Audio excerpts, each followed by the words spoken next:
Angliyaning dаңlıq tədqiqat universiteti bo'lgan Sheffield universiteti bir tədqiqat elib berib, Xitoy hukumatining Uyg'urlarga qaratan chegara halqagan ziyonkashliklarini oshkorladi.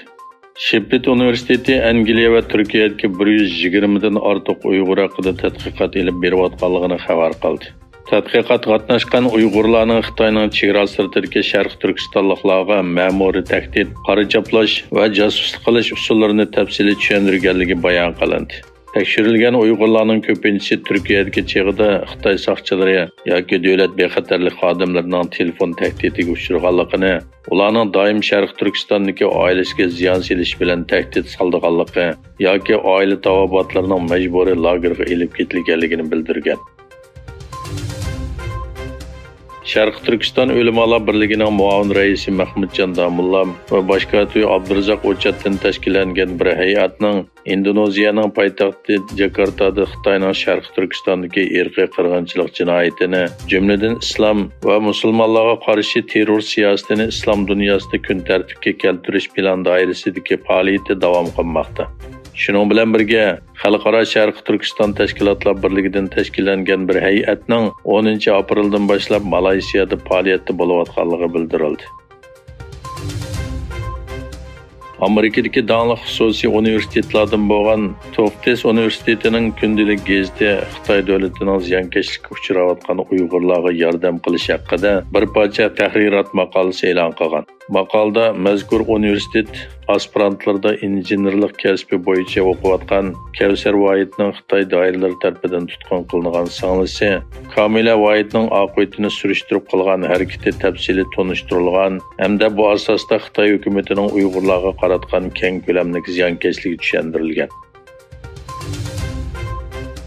Xitoy jug'rafiyalik siyosiy raqobat va Amerika bilan bo'lgan rayon jiddiy vaziyat keskinlashayotgan paytda harbiy majburiyat o'tash o'rinlashtirishiga urush mezgilida askar qabul qilish to'g'risida yangi qoidalarni qo'shdi.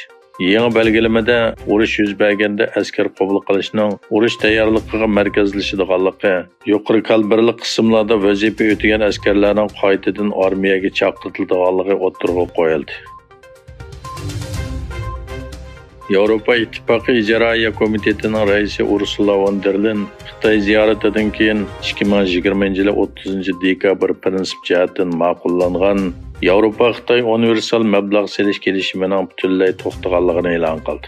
Xabar qilinishicha, Xitoy ziyoratining bir qismi sifatida Kompartiyaning rahbari Xi Jinping bilan yuz turani ko'rishganda bu ikkilan o'rtasida to'g'riliq bir eg'izma so'z qilinmagan. Ursula xonim ziyoratdan keyin muxbirlarga bunday degan: "Biz bu masala to'g'risida so'zlashayotgani 10 yil bo'ldi.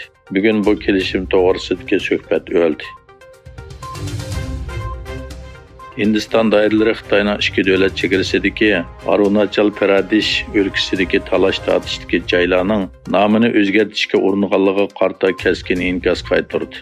Hindiston Tashqi ishlar ministrligining bayonotchisi Arindam Bag'chi Xitoyning Arunachal Pradesh shtatidagi talash tortishdagi chegara rayon bo'yidagi 11 joyning nomini o'zgartgandan keyin e'lon qilingan bayonotda bunday dedi: "Bu Xitoyning tunji qitim bunday urinishi emas.